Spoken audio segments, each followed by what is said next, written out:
Good morning दोस्तों। तो जो हमारी सीरीज चल रही है हम होंगे कामयाब सीरीज, उसके बारे में हम आज जो नेक्स्ट टॉपिक है उसको डिस्कशन करेंगे, किस तरीके से इंग्लिश मीडियम के जो स्टूडेंट हैं उनको अपनी स्टडी करनी है। तो इसमें जो स्टूडेंट हिंदी मीडियम के हैं और जो इंग्लिश को समझ सकते हैं वो भी इसमें से जो रिसोर्सेज हैं उनको देख सकते हैं। तो ये जो हमारी सीरीज चल रही है इसकी डिस्क्रिप्शन आपको लिंक नीचे दी हुई है। और उसके अलावा हमारा जो एक हमने टेलीग्राम चैनल बनाया है, क्योंकि मैंने बहुत सारी बातों को आपको ऐसे बोला है कि ये नोट्स मैं शेयर कर दूंगा या इस तरीके की जो आंसर राइटिंग मैं कर रहा हूँ वो मैं शेयर कर दूंगा।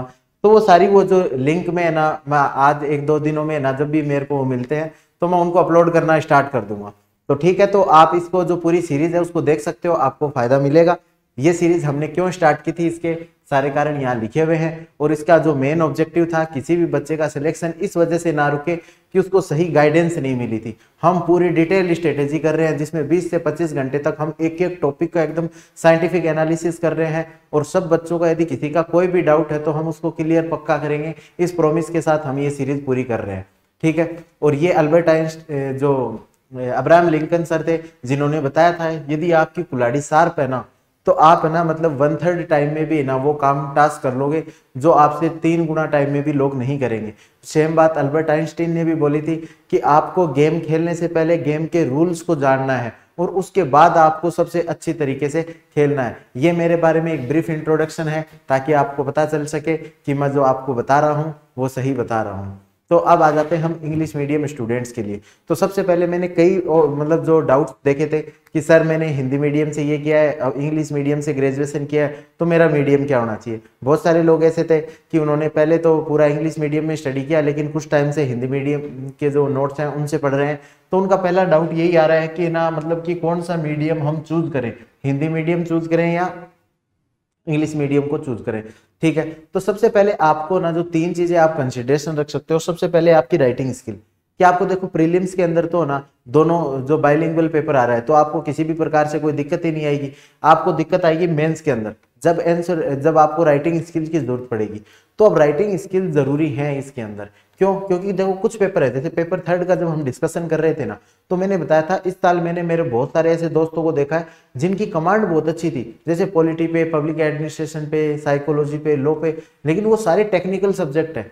टेक्निकल सब्जेक्ट में क्या इशू है कि आपको जो भी लिखा हुआ है ना, जैसे लॉ है उसकी एकदम टेक्निकल लैंग्वेज है, तो यदि आपने उसको हिंदी में पढ़ लिया और उसको इंग्लिश में कन्वर्ट करने की आप कोशिश करोगे ना तो आप जनरल टर्म्स को यूज करोगे। और जब आप जनरल टर्म्स को यूज करोगे ना तो वहां पे आपको नंबर नहीं मिलेंगे। तो जो पेपर कुछ टेक्निकल आते हैं तो आपकी आंसर राइटिंग स्किल ठीक होनी चाहिए और उसके लिए जितनी मिनिमम इंग्लिश रिक्वायरमेंट है आपकी यदि वो है तो आप इंग्लिश मीडियम को चूज कर सकते हो। दूसरा, राजस्थान में जो सबसे बड़ा इशू आता है वो है अवेलेबिलिटी ऑफ मटेरियल्स।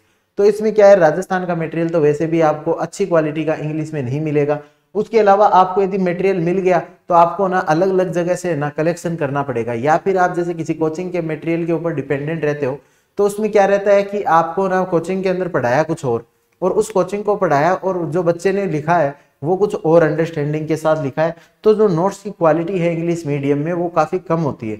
दूसरा कि जो क्लास के अंदर जो बाइलिंगुअल क्लासेस चलती हैं तो उनके अंदर टीचर ने कुछ हिंदी में समझा दिया और बच्चे ने उसी का इंग्लिश में ट्रांसलेशन कर लिया, तो उसकी वजह से जो कुछ सब्जेक्ट है जिनमें मेनली दिक्कत आएगी, जैसे बिजनेस एडमिनिस्ट्रेशन है, तो बिजनेस एडमिनिस्ट्रेशन का मैं खुद बता सकता हूं कि मेरे को 20 में से 0 मार्क्स मिले। और भी बहुत सारे ऐसे लोग हैं जिनको उसमें ना 0, 1, आधा ऐसा मार्क्स मिला। तो उसका कारण क्या है कि जो हमारे पास क्वालिटी मटेरियल नहीं था, ऐसा मटेरियल नहीं था जिससे ना मतलब कि जो एग्जामिनर चेक कर रहा था, और वो सब्जेक्ट स्पेसिफिक एग्जामिनर चेक करते हैं। तो देखो दिक्कत ये होती है कि जैसे यूपीएससी का एग्जाम देते हैं हम, तो वहां पे एक जो पेपर है 20 क्वेश्चन आते हैं, वो सारे के सारे एक टीचर चेक करता है, तो वो एक जर्नलिस्ट अप्रोच वाला टीचर होता है। लेकिन यहाँ पे साइकोलॉजी चेक करने के लिए अलग टीचर होगा, लॉ चेक करने के लिए अलग टीचर होगा, और जैसे कि पबैड के लिए अलग होगा, पॉलिटी के लिए अलग। तो उनको सब्जेक्ट स्पेसिफिक टर्मिनोलॉजीज की जरूरत होती है। तो इसलिए राइटिंग स्किल और अवेलेबिलिटी ऑफ मटेरियल, इन दोनों के बेसिस के आप देख सकते हो कि हमें कौन सा चूज करना है। फिर आपको टेस्ट सीरीज में भी यहाँ पे बहुत बड़ी दिक्कत आती है और ग्रुप्स में भी। जैसे आपके आसपास का सारा ग्रुप है वो हिंदी मीडियम से है, वो सारे लोग डिस्कस कर रहे हैं कि आज संविधान सभा का ये वो, तो आपको लगेगा कि यार ये संघवाद, ये कैसी कैसी बातें कर रहे हैं। तो आपका जो ग्रुप है वो कौन सा है, इससे भी आपका ना बहुत ज्यादा ना मतलब कि जो आगे आने वाला आउटकम है या जो आपने डिसीजन लिया है वो इम्पेक्ट होता है। तीसरा एक जो कंसिडरेशन में मैं टेस्ट सीरीज भी मानता हूँ, क्योंकि यहाँ पे जो ज्यादा टेस्ट सीरीज थी जैसे मैंने भी लिखी थी, तो उसमें तो इंग्लिश के ना मतलब ट्रांसलेशन भी नहीं आता था। हिंदी वाले को आप पढ़ो, हिंदी वाले से ही आप इंग्लिश में अपने आंसर लिख दो। और जब मैं उनकी कॉपी चेक होके आती तो मैं ये चीज को जनरली देखता था कि जो मतलब इंग्लिश मीडियम की कॉपी है उनको भी हिंदी मीडियम के स्टूडेंट्स ने चेक किया है। तो जब आपकी टेस्ट सीरीज में आपकी ना जो क्वालिटी है ना वो अच्छी नहीं आ पाती थी, और आपके या तो दो ही प्रकार का होता था कि हमेशा ओवर एस्टिमेशन होता था। यदि आपने 100 नंबर का पेपर लिखा है तो जो बच्चा हिंदी मीडियम का है जो इंग्लिश को नहीं समझ रहा वो कॉपी चेक करता है तो आपको क्या है 15-20 नंबर है ना ज्यादा दे देता है। तो हमेशा एक जो इंग्लिश मीडियम वाला है उसकी जो टेस्ट सीरीज के अंदर एक ओवर एस्टिमेशन होता है कि इसको ना ज्यादा नंबर मिलते हैं, तो उसी वजह से एक इल्यूजन क्रिएट हो जाता है कि हमारी बहुत बढ़िया तैयारी है, तो वो एक नुकसान है। तो इन तीन चीजों को ध्यान में रखते हुए आपके पास किस तरीके का मटेरियल अवेलेबल है, राइटिंग स्किल आपकी कैसी है, ग्रुप कैसा है, आपको इंग्लिश में अच्छी टेस्ट सीरीज मिल रही है या नहीं मिल रही, तो उसके बेसिस पे आप ये डिसीजन ले सकते हो। उसके अलावा एक फैक्टर और है जो यहाँ पे मैंने नहीं लिखा, कि जो आप आरएस और आईएएस की तैयारी दोनों की एक साथ कर रहे हो गया, क्योंकि दोनों की तैयारी यदि आप एक साथ कर रहे हो, जैसे मेरा वो सबसे इंपॉर्टेंट फैक्टर था, क्योंकि यूपीएससी के अंदर आप जिस तरीके से देखोगे हिंदी का मटेरियल है वो दिन ब दिन उनकी क्वालिटी है वो उतनी अच्छी नहीं हो रही है और वो डाउन हो रही है। और मेरे को हमेशा ये था कि हमें ना मतलब आरएस की तैयारी एज ए बेसिक करनी है, उसके बाद यूपीएससी की प्रिपरेशन साथ में करते रहना है। तो यूपीएससी में तो मेरे को इंग्लिश में ही लिखना था, इसलिए मेरे को राजस्थान में यदि मटेरियल की क्वालिटी भी अच्छी नहीं थी और उसे टेस्ट सीरीज वगैरह भी नहीं थी इंग्लिश में, फिर भी मैंने इंग्लिश मीडियम चूज किया क्योंकि मेरे को आगे आईएएस की भी तैयारी करनी थी। तो आप ये कंसिडरेशन पूरा कीजिए। यदि आपको आरएएस की करनी है तो आप हिंदी में भी दे सकते हो। बहुत सारे मेरे ऐसे दोस्त हैं जो इंग्लिश मीडियम से मतलब कि बीटेक वगैरह सारे किए हुए थे, फिर हिंदी में शिफ्ट हो गए और उनकी बहुत अच्छी अच्छी रैंक आई है, जो मतलब टॉप 10 में भी कई है, टॉप 20 में तो मतलब 4-5 है जनों को मैं जानता हूँ जो जिन्होंने बहुत अच्छा यहाँ पे किया है। अब आ जाते हैं हम कि जो प्रीलिम्स का मटेरियल, वैसे तो देखो मैंने ना जो प्रीलिम्स का मटेरियल और मेंस का मटेरियल और उनके लिए ना मतलब जीएस 1, 2, 3, 4 उनके लिए अलग से एकदम स्पेसिफिक डिटेल में वीडियो बनाए हैं, जिनसे आप ना मतलब एक एक टॉपिक को कहाँ से पढ़ना है कहाँ से नहीं पढ़ना वो तो आप इस प्ले लिस्ट दी हुई है साइड में या इसके डिस्क्रिप्शन में जाइए। क्योंकि ये जो सीरीज है ना इसमें मैंने इतना डिटेल में जिसने भी जो भी एक डाउट पूछ लिया, सिंपल सा भी डाउट पूछ लिया है, उस पर मैंने पूरा वीडियो बनाया है। तो आप ना इनको देखिए। अब मैं ना स्पेसिफिक बात कर रहा हूं कि आपको ब्रॉडर जो बुक्स वगैरह जो पढ़नी है उनके लिए बात कर रहा हूं। तो इसमें मैं कहीं भी हिंदी मीडियम की जो बुक्स हैं और जो नोट्स हैं उनको मैं बहुत ही कम इंक्लूड कर रहा हूं, क्योंकि बहुत सारे लोगों ने बोला, जैसे मैंने उनको बताया था कि मेरा भी मीडियम इंग्लिश था लेकिन मैंने बहुत सारा कंटेंट हिंदी में भी पढ़ा था, तो लगातार रिक्वेस्ट आ रही थी कि आप ना हिंदी का कंटेंट मत बताइए, हम केवल इंग्लिश का कंटेंट पढ़ना चाहते हैं, हमें पूरा इंग्लिश का कंटेंट ही चाहिए। तो मैंने उस हिसाब से ये आपको ना लिस्ट बना के दी है। और बाकी एक एक टॉपिक वाइज की ये टॉपिक मैंने यहाँ से कर लिया था, ये टॉपिक है ना मैंने इस यूट्यूब चैनल से किया, ये यहाँ से किया, वो हम जो पहले की जो प्ले लिस्ट है उसमें किया हुआ है। तो इसमें हमारा मेजर जो रहेगा मेजर बुक्स के ऊपर रहेगा। सबसे पहले देखिए हिस्ट्री आती है, हिस्ट्री में एंशिएंट और मेडाइवल हिस्ट्री है, तो उसके लिए जो तमिलनाडु बोर्ड की जो एनसीईआरटी चलती है ना, मतलब तमिलनाडु बोर्ड की जो स्टेट बुक्स चलती हैं वो काफी अच्छी हैं। अब आप बोलोगे एनसीईआरटी क्यों नहीं बोल रहे, तो एनसीईआरटी के अंदर थीम वाइज नहीं है। जैसे एनसीईआरटी के अंदर एक टॉपिक दे दिया विजयनगर, फिर उसका अगला टॉपिक ना सूफीज्म, तो उन दोनों के बीच में ना तो कोई कॉन्टेक्ट बताया हुआ और जो अरेंजमेंट है वो एनसीईआरटी के अंदर कम अच्छा है। तो तमिलनाडु बोर्ड की एनसीईआरटी है वो काफी अच्छी रहेंगी आपके लिए। और जिस प्रकार से एंशिएंट और मेडाइवल का पोर्शन लिमिटेड सा पोर्शन आता है प्रीलिम्स में और मेंस के अंदर, तो वो जो बुक्स हैं वो छोटी भी हैं और काफी सही हैं। तो आजकल क्या है ना कि जो यूपीएससी का जो अब देखो कि ये जो कंटेंट बताऊंगा ना इसमें ज्यादातर आपका यूपीएससी वाला कंटेंट बताऊंगा। आप ऐसा मत सोचना कि मैं यहाँ का XYZ की कोई कोचिंग का नोट्स बता दूंगा। वो आप देखो जिस कोचिंग में हो और उसमें जो आपको वो नोट्स दे रहे हैं ना वो आपका फंडामेंटल है, वो आपका सपोर्टिव सिस्टम है। जैसे पतंजलि है तो पतंजलि कोचिंग पूरा इंग्लिश में मटेरियल दे रही है। अब मैं यदि उसी की यहाँ पे तारीफ करने लग जाऊं कि बस पतंजलि कोचिंग ये दे रही है वो दे रही है, वो तो आपको सबको पहले से ही पता है। आपको इनके जो मतलब कि सारा सिस्टम, अब जैसे ये सारे हैं इनके साथ प्लस ऐड करके चलना कि सारे जो कोचिंग के आपके जो नोट्स प्रोवाइड करवाए जा रहे हैं वो है। लेकिन कोचिंग के नोट्स सभी पढ़ते हैं तो आपको थोड़ा सा एक वैल्यू ऐड करना पड़ेगा। और जो भी टॉपिक आपको लगे कि ये टॉपिक हमारा कवर नहीं हो रहा तो वो पतंजलि आईएएस में ना मतलब कि आप आइए और इनसे बोलिए कि ये मटेरियल मेरे को इंग्लिश में चाहिए और आप यहाँ से आके लेके जा सकते हो। ठीक है, तो अब एंशिएंट और मेडाइवल में ना तमिलनाडु बोर्ड की एनसीईआरटी आपके लिए काफी रहेंगी। फिर मॉडर्न के लिए ना स्पेक्ट्रम है ना, वो वैसे सफिशियंट है काफी, आजकल तो उसको ना अपडेट कर करके काफी वो मोटी बुक हो चुकी है। लेकिन है ना प्रतीक नायक सर के मैं नोट्स भी पढ़ता था यार, कि जो पीपीटीज आती है उनकी, तो उन पीपीटी को पढ़ने से क्या है ना कि थोड़ी उन्होंने ना मतलब सिस्टमेटिकली जो हिस्ट्री को अरेंज कर दिया है। पहले जैसे स्पेक्ट्रम के अंदर एक दिक्कत है कि उसने एकदम ऑब्जेक्टिव टाइप में लिख दिया बहुत सारा, मतलब कैसे, मतलब एकदम पैराग्राफ फॉर्म में बहुत सारी चीजें लिखी रहते हैं, तो हम कुछ चीजों को मिस कर देते हैं, लगातार पढ़ते पढ़ते भी बोरिंग हो जाते हैं, बोर हो जाते हैं कि यार ये इतना सारा क्या लिखा हुआ है, तो हम उसमें से कुछ चीजें स्किप करने की कोशिश करते हैं। तो मैंने प्रतीक नायक सर की भी ना पीपीटी को ना यहाँ पे फॉलो कर लिया था। अब आ जाते हैं हम ज्योग्राफी पे। ज्योग्राफी पे देखो सबसे बढ़िया, अब ना थोड़ा टाइम कम है उस हिसाब से मैं आपको ना रिड्यूस सोर्सेज बता रहा हूँ। सबसे पहले आप एनसीईआरटी पढ़िए, ठीक है। तो सबसे केवल एनसीईआरटी ना, ज्योग्राफी की केवल एक एनसीईआरटी ऐसी है जो आपका फाउंडेशन से लेके आपका अच्छा खासा ना पूरा कोर्स ना कवर कर देंगे। बाकी एनसीईआरटी के अंदर बहुत सारे लेकुनाज है, तो मैं ना वो इतनी ज्यादा सजेस्ट नहीं करूंगा। तो सबसे पहले आप ना जो एनसीईआरटी है ना ज्योग्राफी की, उसको आप पूरा कीजिए, ठीक है। तो 9th 10th 11th 12th 11th और 12th की दोनों जो दो दो पार्ट हैं उन दोनों को करना है, लेकिन उनके सारे चैप्टर नहीं करने। आप देख लेना कि हमारे सिलेबस में से कौन सा चैप्टर जो मैच हो रहा है उनको, यदि आपको लगे फिर भी दिक्कत तो मैं चैप्टर के नंबर भी लिख दूंगा कि ये चैप्टर आपको यहाँ से पढ़ने हैं, ठीक है। फिर जीसी लियोंग और माजिद हुसैन है ना, इनमें से मतलब दोनों ही पढ़ लेना यार, लेकिन ऊपर ऊपर से पढ़ना है, इनको ज्यादा डीपली जाके ना आपको नहीं पढ़ना। कुछ नए फैक्ट्स जो आपको मिले ना वो ना पिकअप कर लेना, क्योंकि जो यहाँ पे हिंदी मीडियम की जो बुक्स चल रही है ना, मतलब उनके अंदर फैक्ट्स ज्यादा है, तो उन फैक्ट्स को आप ना एनसीईआरटी में वो सारे कवर नहीं होंगे, तो इन दोनों बुक से आप थोड़ा सा कर लेना। हालांकि 90% पार्ट आपका यहीं से हो जाएगा, लेकिन इनका भी थोड़ा सपोर्ट ले लेना। फिर जो ये जो शॉर्ट नोट्स वगैरह और मैपिंग नोट्स है, अब जैसे मैपिंग आजकल है ना एनसीईआरटी में ना तो कवर हो रही, लेकिन जैसे यूपीएससी का भी पैटर्न चेंज हो रहा है और आरएस का भी पैटर्न चेंज हो रहा है, इन दोनों में मैपिंग को वैल्यू बढ़ रही है। तो मैपिंग के आजकल अच्छे नोट्स आते हैं यूपीएससी के मटेरियल में, तो आप कहीं भी जाओ और ये मैपिंग के नोट्स उठा लो। और कुछ है ना ज्योग्राफी के शॉर्ट नोट्स आते हैं। अब शॉर्ट नोट्स है ना आपको पढ़ने के लिए मैं क्यों बोल रहा हूँ, क्योंकि मैंने जो पहले सिलेबस डिस्कशन किया था उसके अंदर बताया था कि ज्योग्राफी के अंदर क्या है कि ना फिजिकल ज्योग्राफी की तो इन्होंने मेंशन नहीं की, वर्ल्ड ज्योग्राफी, इंडियन ज्योग्राफी और राजस्थान ज्योग्राफी, लेकिन इन तीनों ज्योग्राफी को समझने के लिए जो फंडामेंटल कहाँ से आएंगे, आपके फिजिकल ज्योग्राफी से आएंगे, और फिजिकल ज्योग्राफी पूरे सिलेबस में नहीं है। तो अब उसको आप यदि पूरा नहीं पढ़ने चाहो ना, तो आजकल काफी ज्यादा शॉर्ट नोट्स चल रहे हैं, ठीक है। तो उड़ान सीरीज है, रैपिड रिवीजन सीरीज है, ये बहुत सारे आरआरपी चल रही हैं, तो इस प्रकार की सीरीज है। मैं इनका नाम तो आपको जनरली पता ही चल जाएगा, आप ऐसे लिखना रैपिड रिवीजन प्रोग्राम, तो आपको उससे भी पता चल जाएगा। फिर आप उड़ान लिखना, तो उससे आपको अपने ही पता चल जाएगा ये कौन से मटेरियल है, तो वहां से आप ना शॉर्ट नोट्स है ना उनको पिकअप कर सकते हो, ठीक है। बाकी मैकविंग के नोट्स हो गए, ये सारा हो गया। फिर पॉलिटी के अंदर देखो आपको क्या करना है कि लक्ष्मीकांत पढ़नी है। लक्ष्मीकांत आपका ना मोस्ट ऑफ द पार्ट है ना उसको पूरा कवर कर देगी। आप कोचिंग में जाओ ना, तो कोचिंग में आप ये टारगेट करके जाओ कि हमें कंसेप्चुअल अंडरस्टैंडिंग करनी है कि इस प्रकार का टॉपिक है, ये चीज इंपॉर्टेंट है, एग्जाम के अंदर ये पढ़ी जाती है। बाकी लक्ष्मीकांत के अंदर पूरा कवर करवाया है, तो उससे रिलेटेड आपको कोई भी डाउट नहीं होना चाहिए।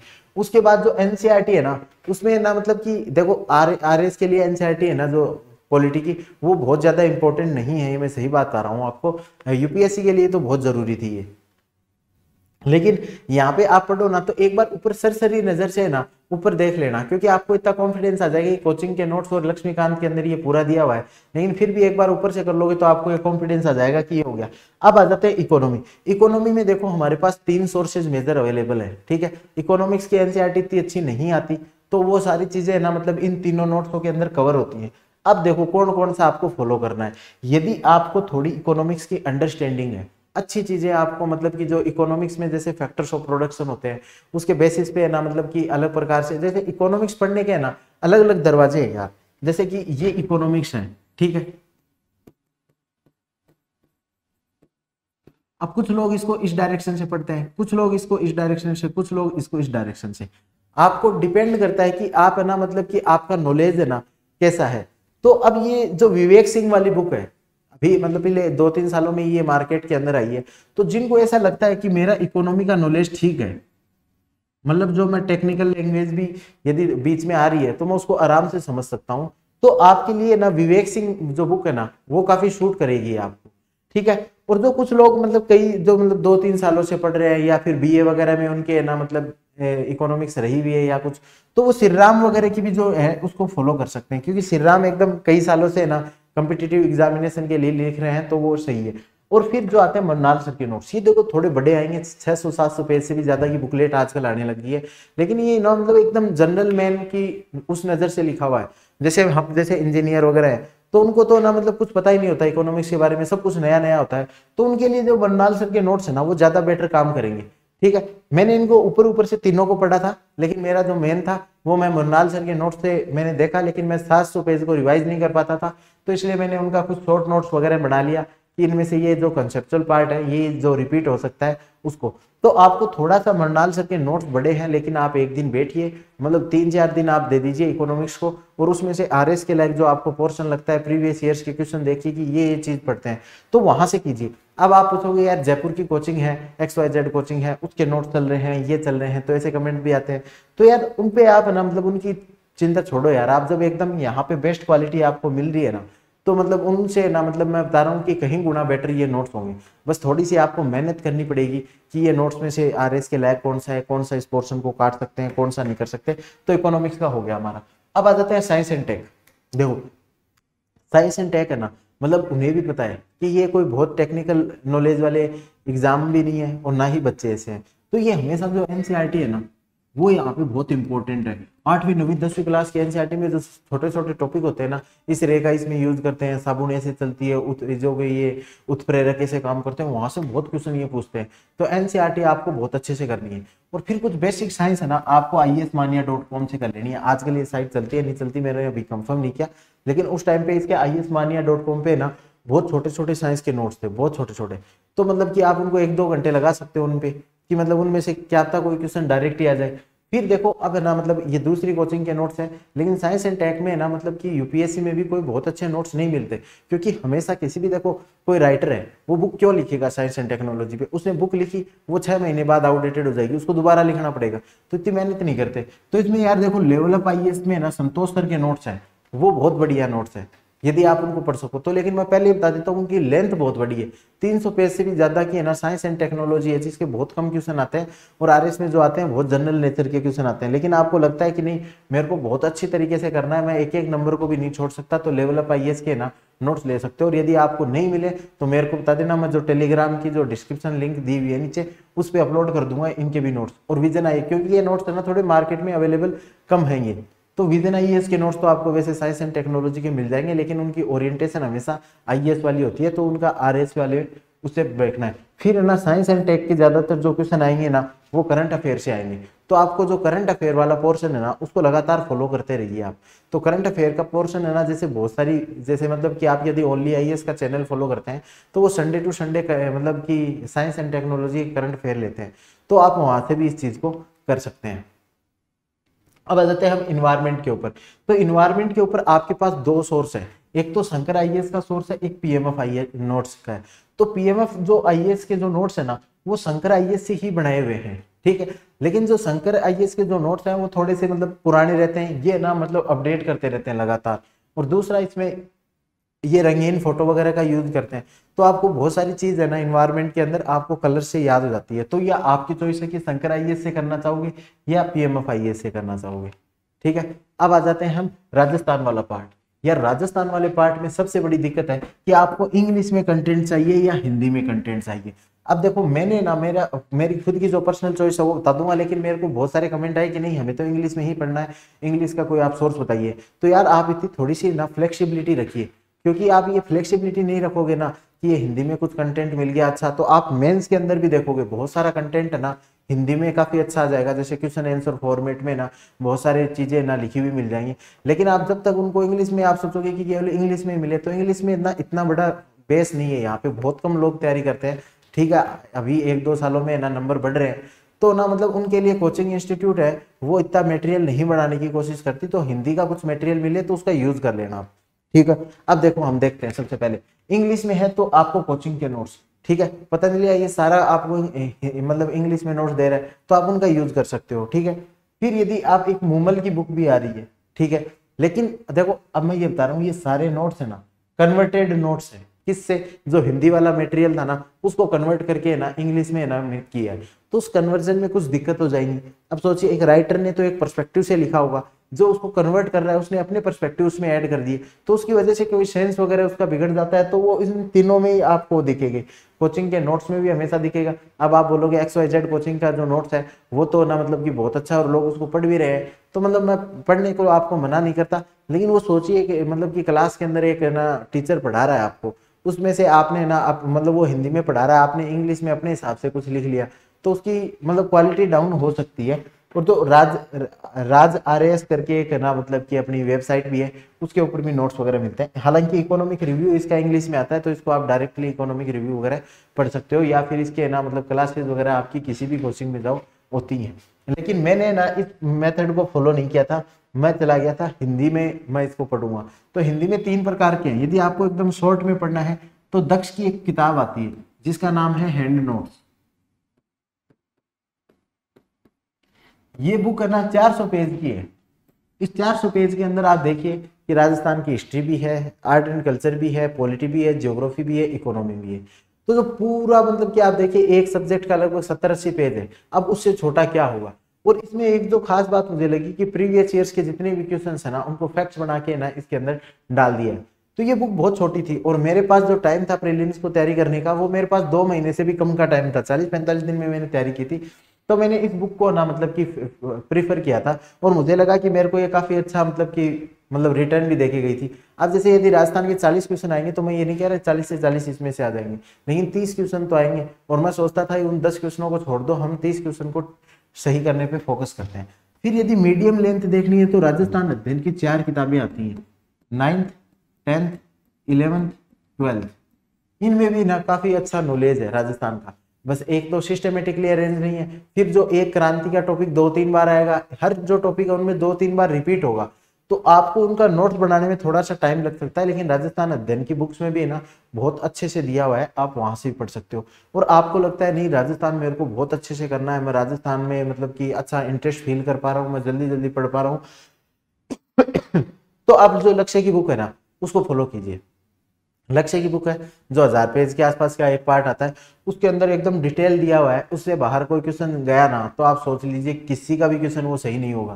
तो यदि आपको इस तरीके से प्रिपरेशन करनी है तो आप लक्ष्य से कर सकते हो।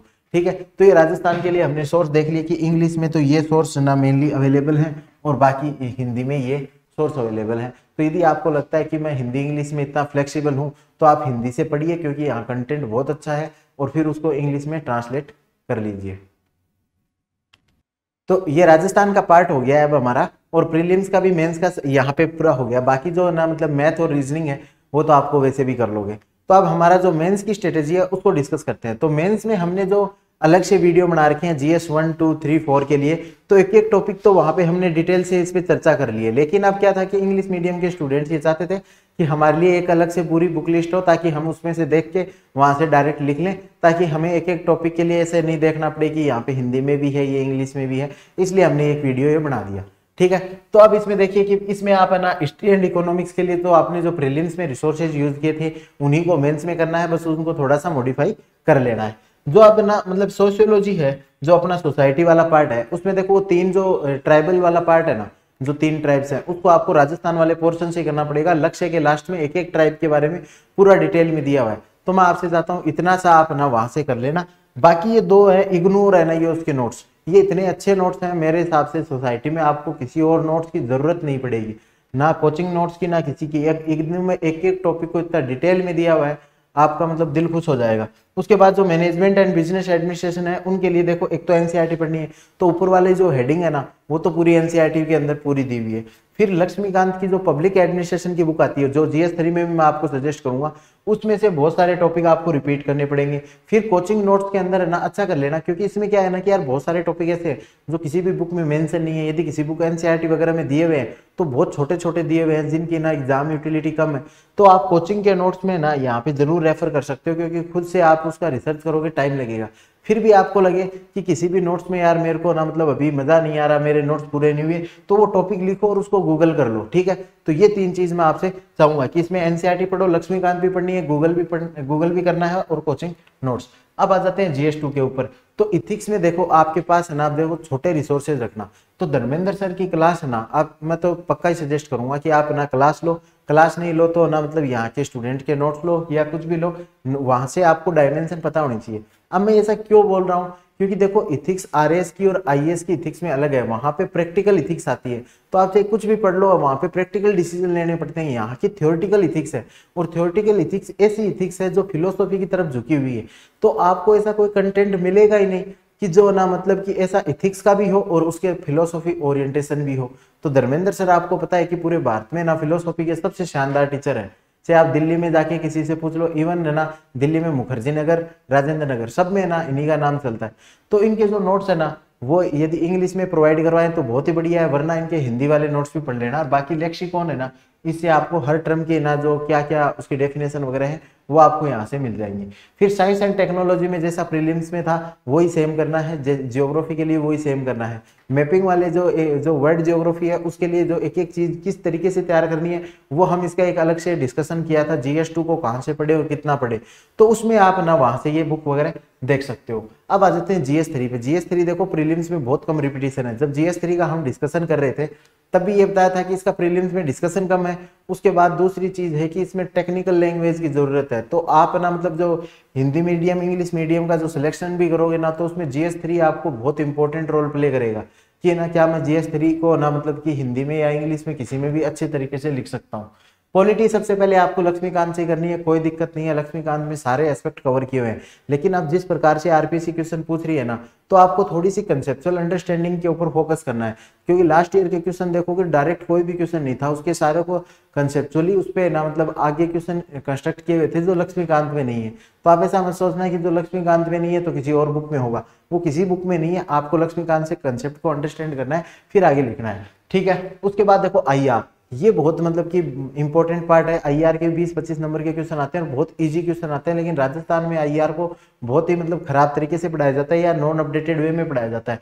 तो मैं आपसे करूंगा कि एक ना बेसिक पढ़ने के लिए किसी भी कोचिंग का नोट्स ले लीजिए, क्योंकि बेसिक से कोई क्वेश्चन आता भी नहीं है। जैसे इंडो पाकिस्तान का जो इंडिया पाकिस्तान का रिलेशन है या इंडिया चाइना का रिलेशन है, तो पुरानी हिस्ट्री वाली चीजें कोई भी नहीं पूछता। जो करंट के टॉपिक है ना, जैसे डोकलाम इश्यूज है, तो उनके ऊपर ही मतलब पूछ लेंगे, या फिर जो अभी बॉर्डर के ऊपर स्टैंड ऑफ चल रहा है उसके ऊपर क्वेश्चन आएगा। लेकिन आपको पता बेसिक की थोड़ी सी इंफॉर्मेशन होना, तो आप उसको कहीं ना कहीं बॉक्स में या इंट्रोडक्शन में कंक्लूजन में यूज कर सकते हैं। इसलिए आप किसी भी कोचिंग से बेसिक नोट्स पढ़ो और करंट पढ़ो। अब करंट कहाँ से, तो देखो अब ये पूरा इंग्लिश मीडियम के हिसाब से चल रहा है, तो हिंदी मीडियम के जो सोर्सेज है मैंने उनको यहाँ से हटा दिया है। अब जैसे मैं हिंदी मीडियम का बताता तो RSTV का देश देशांतर प्रोग्राम बताता, तो वो आपको यदि लगे कि नहीं मैं हिंदी में भी कंफर्टेबल हूं, तो इनके डिटेल्ड वीडियो है GS 1 2 3 4 के, उनको वो आप देख सकते हो। बाकी आपको RSTV के ऊपर इंडियाज वर्ल्ड नाम करके ना एक प्रोग्राम आता है, जिसमें केवल ना इंटरनेशनल रिलेशन डिस्कस होता है, वहां से कर सकते हो। एक वर्ल्ड अफेयर चैनल है प्रशांत धवन सर का, तो वो भी ना मतलब कि इसमें ना मतलब डेली एक दो वीडियो ना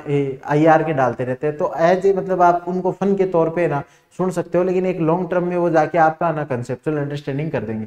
उसके अलावा बाइजू में ना पुष्पेश पंत सर क्लास ले रहे हैं, तो वो एक है ना मतलब वीकेंड के ऊपर ऐसे हर संडे को वीडियो आता है कि इस वीक है ना इंटरनेशनल रिलेशन में क्या हुआ है क्या नहीं हुआ, तो आप वहां से भी ना अपडेट कर सकते हो। तो ये 3-4 सोर्सेज आप कर लोगे ना, तो मुझे लगता है कि ना मतलब आपके पास है ना सफिशिएंट कंटेंट होगा। अब पब्लिक एडमिनिस्ट्रेशन में मैंने जैसे बताया, तो लक्ष्मीकांत की एक पब्लिक एडमिनिस्ट्रेशन की अलग बुक आती है, ठीक है। तो उस बुक में से आप ना कंटेंट है ना पिकअप कर लेना, पूरा का पूरा ज्यादातर टॉपिक्स है ना उसी में से दिए हुए हैं। कुछ टॉपिक्स है ना जो पब्लिक एडमिनिस्ट्रेशन के ना इथिक्स वाले टॉपिक हैं, जैसे इंटीग्रिटी वगैरह, वो सब करने कहाँ से आपको धर्मेंद्र सर के नोट से करने हैं, वो मैं आपको पहले बता चुका हूँ। उसके अलावा जो आपका अगला पोर्शन है, तो जैसे उसमें कुछ पॉलिटी वाली पार्ट है, तो वो आप कहाँ से करोगे, लक्ष्मीकांत, जो पॉलिटी वाली लक्ष्मीकांत है वहां से करोगे। हालांकि इस लक्ष्मीकांत में भी वो टॉपिक है ना रिपीट किए हुए हैं, लेकिन फिर भी आप उधर से देख लेना। और इसके अलावा कोचिंग नोट्स वगैरह, क्योंकि कोचिंग नोट्स में जो आप जैसे कि मैंने उसमें कई टॉपिक बताए थे ना, कि जो हम एक एक टॉपिक को डिस्कस कर रहे थे कि एडमिनिस्ट्रेशन की नई डायमेंशन क्या है, या जैसे पटवारी का रोल क्या है, तहसीलदार का क्या रोल है, राजस्थान लोक सेवा जो मतलब कि गारंटी एक्ट वगैरह है, जो वो सारे टॉपिक्स है ना, उनके लिए आप कोचिंग की हेल्प ले लेना, ताकि आपको ना मतलब पूरा एकदम पैक्ड वो मिल जाए।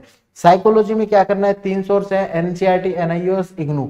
इनसे जो भी डायमेंशन मिले ना, जैसे कि आपने सोशल इंटेलिजेंस देखा, तो उसकी यदि डेफिनेशन तीनों में रिपीट हो रही है तो किसी एक की डेफिनेशन लिखो। लेकिन जैसे कई नई डायमेंशन है कि सोशल इंटेलिजेंस का क्या फायदा है या वो कैसे डेवलप की जा सकती है, तो वो आप इन तीनों को मिक्स करके अपना एक नोट्स बना लीजिए, फिर उसी नोट्स को पढ़ते रहिए। और ये साइकोलॉजी जैसे ऐसी चीजें हैं, मैं आपको इनमें कोचिंग नोट्स वगैरह भी बोल दूंगा ना कि कोचिंग नोट्स पढ़ो, तो यार टीचर ने पढ़ाते समय क्या होगा, ये थोड़ी सी डेफिनेशन ऊपर नीचे कर दी, तो यदि वो डेफिनेशन ऊपर नीचे करोगे, हम उसको लिख के आएंगे, हम कॉन्फिडेंस होके आएंगे, 2 में से 2 आएंगे और नंबर आता है 0। तो ये साइकोलॉजी में और ना मतलब बिजनेस एडमिनिस्ट्रेशन में, लॉ के अंदर ये बच्चों के साथ बहुत हुआ है। तो आप सीनियर्स की 2016 वाली जो टॉपर्स हैं उनकी कॉपियां देखोगे ना, तो बहुत टॉपर्स के 0 नंबर भी हैं 20 में से। तो इसलिए ना मतलब मैं एकदम स्टैंडर्ड सोर्स बता रहा हूँ, जैसे इग्नू है तो इंडिया की एकदम मतलब नेशनल यूनिवर्सिटी टाइप में ही है वो। एनसीईआरटी सारे मतलब कि इंडिया की सबसे मेन जो क्रीम लोग होते हैं वो लिखते हैं, एनआईओएस में भी वैसा ही है। तो ये लोग ना बहुत स्टैंडर्ड मटेरियल लिखते हैं, तो आपको यही फॉलो करना है। लॉ के अंदर है ना, मैंने ना मतलब कि नोट्स है ना मैं शेयर कर दूंगा, क्योंकि मैंने डिस्कशन वीडियो में उसमें बताया था, तो मेरे कुछ दोस्तों ने बताया कि यार ये तो बहुत बड़ा हो जाएगा बच्चों के लिए, तो मैं ना जो टेलीग्राम चैनल है उस पर शेयर कर दूंगा। बाकी जो कोचिंग के मटेरियल आप यहाँ से आके ले सकते हो। स्पोर्ट्स एंड योगा के लिए ना मतलब मुझे पिछली बार कुछ भी इंग्लिश में अच्छा कंटेंट नहीं मिला था, लेकिन आरबीडी की एक बुक आई थी जिसमें हिंदी मीडियम के ना मतलब सारा कंटेंट दिया हुआ था। अब उसमें योगा वाला पार्ट है, वो तो आप धर्मेंद्र सर से ना मतलब कर सकते हो, उन्होंने बहुत अच्छे से करवा रखा है। और बाकी जो पार्ट है उनमें ज्यादा मतलब दिक्कत नहीं है, तो हिंदी में भी पढ़ सकते हो। जैसे कि यार राजीव गांधी वाला तो अब नाम चेंज हो गया, ध्यानचंद अवार्ड हो गया, फिर द्रोणाचार्य अवार्ड, उनका आप हिंदी में पढ़ो इंग्लिश में पढ़ो, कुछ ज्यादा फर्क नहीं पड़ता। और स्पोर्ट्स की चीजें तो ना हम ज्यादातर हिंदी इंग्लिश दोनों में ही सुनते रहते हैं, तो हमें कोई ज्यादा दिक्कत नहीं आएगी। तो हिंदी की आरबीडी की जो बुक आती है वहां से आप कर सकते हो, और कोचिंग मटेरियल। और जीएस4 के लिए तो स्ट्रेटेजी मैं ऑलरेडी डिस्कस है ना अलग वीडियो में कर चुका हूँ। बस आपको मैं यही बताऊंगा, आपकी ना मतलब इंग्लिश तो काफी अच्छी होगी क्योंकि आप इंग्लिश मीडियम से रहे हो, तो उसमें आप ना 10-12 नंबर स्कोर कर लोगे। लेकिन आपका हिंदी में ना काफी कम मार्क्स आ सकते हैं, तो हिंदी को थोड़ा सा आप ना मतलब इस पे ना वर्क करना कि उसमें ना मतलब कि 2-4 ऐसे लिख के देख लेना, 2-4 परिपत्र लिख लेना, 2-4 मतलब पलवन लिख लेना, कुछ जो मतलब कि उसको छोटा करने वाला पार्ट है उसको लिख लेना, ग्रामर पे थोड़ा सा फोकस करना। मतलब कि यार मैं ऐसा नहीं कह रहा कि आपको यदि हिंदी मतलब आपके लिए बहुत बड़ा चैलेंज बन के आएगी, मेरे भी बहुत बड़े एकदम मतलब वो था, लेकिन इतना मत कर लेना कि आपके सिलेक्शन में बाधा आ जाए। मतलब इतना करना कि जितने एक हिंदी मीडियम का स्टूडेंट मतलब कि नंबर ला रहा है ना, उतने नंबर आपके भी आए। मतलब 110-115 नंबर इस साल के हिसाब से, लास्ट ईयर के हिसाब से 105-100 नंबर यदि आपके आ रहे थे ना, तो वहां पे अच्छे नंबर है वो। तो डेवियंस वाला मैंने जैसे बताया था ना, आपको टॉपर से डेवियंस देखना है, तो ना मतलब आपका डेवियंस है ना बहुत ज्यादा ना हो जाए। लोगों के यदि 125-30 नंबर आ रहे हैं तो आपके भी 110-15 नंबर तो आने चाहिए। इससे ज्यादा मतलब डेवियंस यदि आप कर लोगे ना तो दिक्कत हो जाएगी।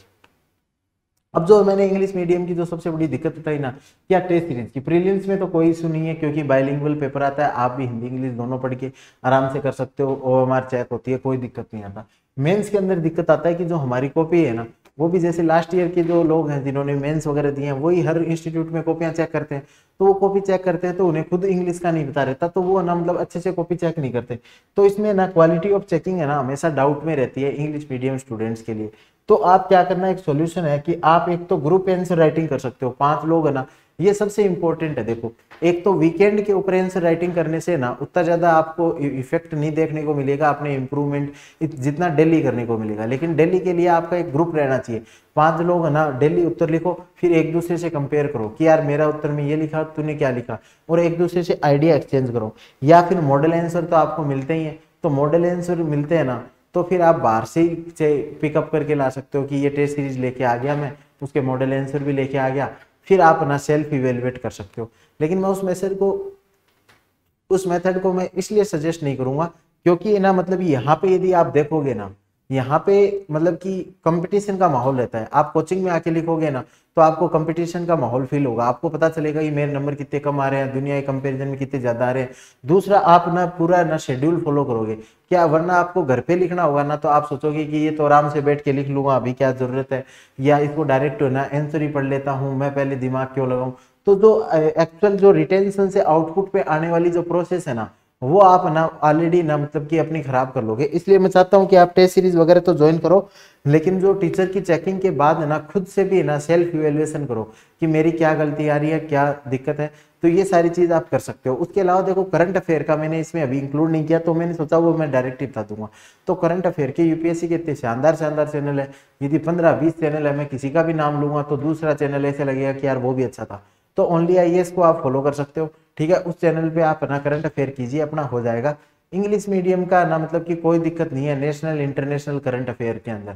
अब है ना केवल दिक्कत कहाँ पे आती है, राजस्थान के करंट अफेयर में। तो राजस्थान के करंट अफेयर में या तो आप कोचिंग का जो मटेरियल है ना वो पढ़ लीजिए, क्योंकि जनरली ये भी यही करते हैं कि जो मैगजीन आती है ना मूमल क्रॉनिकल, उसका ना या तो ट्रांसलेशन वगैरह कर लेते हैं, तो वही सेम करंट अफेयर आपको कोचिंग में मिल जाएगा।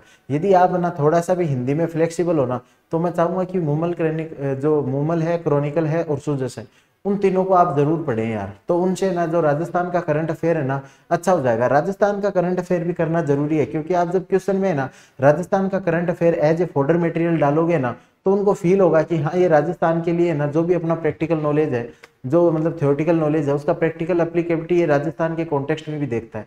तो आप ना इन दोनों चीजों के ऊपर फोकस करना, ठीक है। तो ये हमने हमारी चीज को ना मतलब डिस्कस कर लिया है, सारा सिलेबस है। आप यदि स्नैपशॉट लेना चाहो तो वो भी आप ना इसमें वीडियो को रोक रोक के ना मतलब स्नैपशॉट ले सकते हो।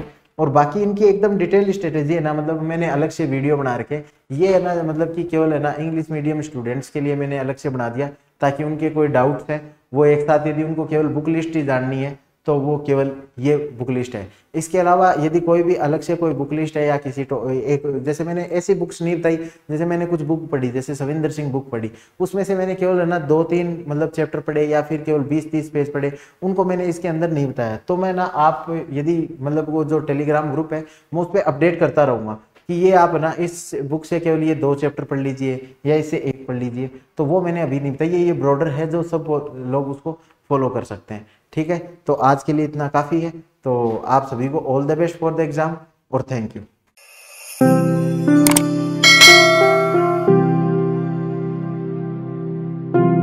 अधिक जानकारी के लिए संपर्क करें पतंजलि रिद्धि सिद्धि चौराहा के पास, गोपालपुरा बाईपास, जयपुर। कॉल करें 72406 72406।